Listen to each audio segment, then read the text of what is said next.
چا چې د سار مونځ وکړلو سار مونځ چې کوم دی کنه دا ډېر اهم دی د سار مونځ یې وکړلو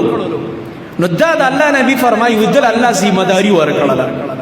چې دا زما مؤمن بنده دی د مال جان عزت ته نقصان نه ورکړي رسول الله صلی الله علیه وسلم فرمایي کدل چا نقصان ورکړو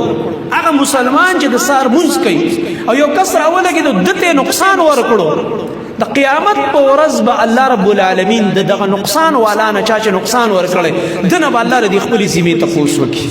الله به تپوس وکړي الله ورته ولې دې زما بنده له نقصان ورکړي هغه بنده چې ماته سجده ولګوله چې ورځې شروع کېده د ورځې آغاز زما د عبادت او زما د بندګۍ نه وشي د فجر مونځ وکړلو دا مونځ والا ته ولې نقصان ورکړي ولې دې دا کار کړی زما محترم ورون دا حقوق دي د دې حقوق رعایت او د دې حقوق لحاظ من تاسو له پکار دی